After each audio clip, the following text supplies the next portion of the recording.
This then shows that the police and those serving in this service have become very special people. And Mr. Speaker, when we are talking of, somebody who, Ojwang, whose only crime was making allegations on social media, that is X, and investigations were carried out in that type of speed, while we have Ojwang who is now lying dead, and the police have actually no substantive results of this investigation. They have not been able to indicate who committed this particular crime. Mr. Speaker, we must ask ourselves very many questions. Now, Mr. Speaker, the IG should tell us why Ojwang was held in a cell alone. Because the problem that we have here of identifying who committed this crime, we have it because there is no particular eyewitness to what was happening what happened in that particular cell if this murder happened in the cells.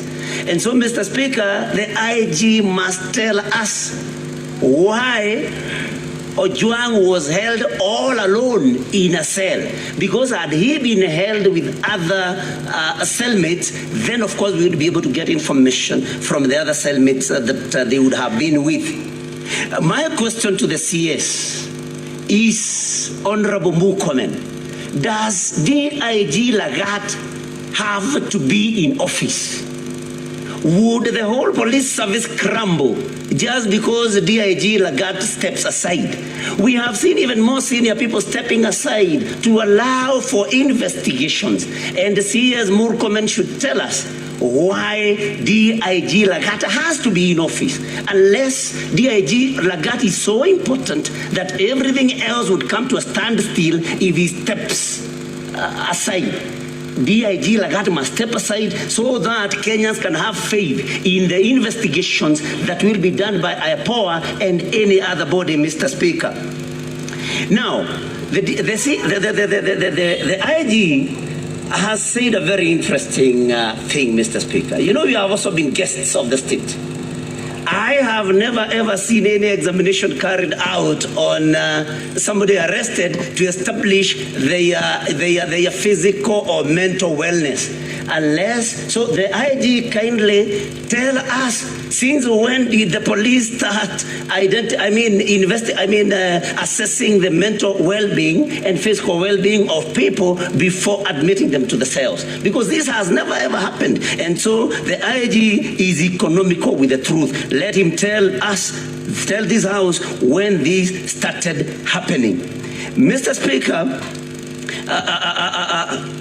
the crime being perpetrated, we have crime being perpetrated right in a police station, and that is interference with CCTV cameras. So if the police are the people that are supposed to investigate crime and even arrest criminals, and there are criminals within, then IG must tell us where our safety then lies. CS Murkomen.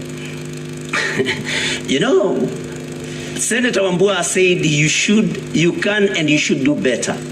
And I agree totally with him that you say you have no eyes, CS, while we have seen you recently having very sharp eyes on political comments made by people, and you have been actually calling for the arrest of people making political statements that are not suitable to you. How can you have no eyes when a young man has lost his life in the hands of the police? So I think we need to see a more serious CS, Mr. Speaker.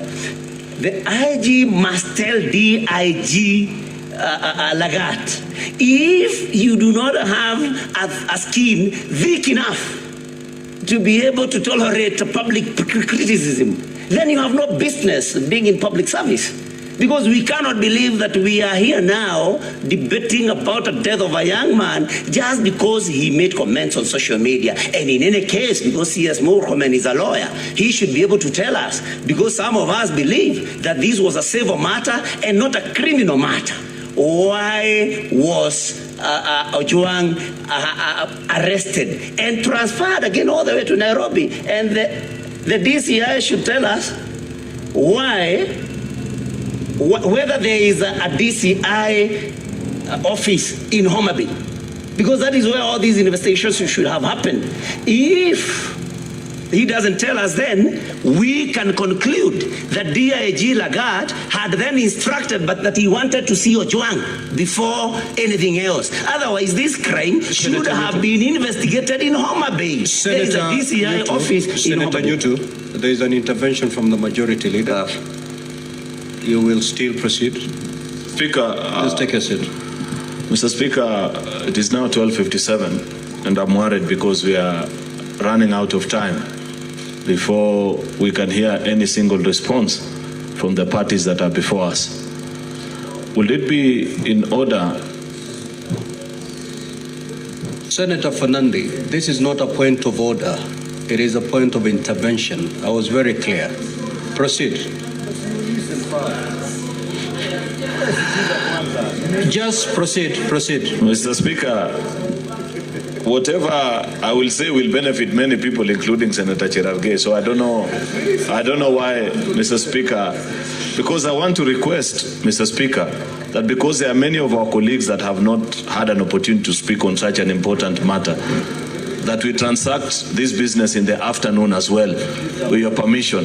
I know there is a technicality, Mr. Speaker. I know that there is a technicality because the motion lapsed at some point. But if you so permit, Mr. Speaker,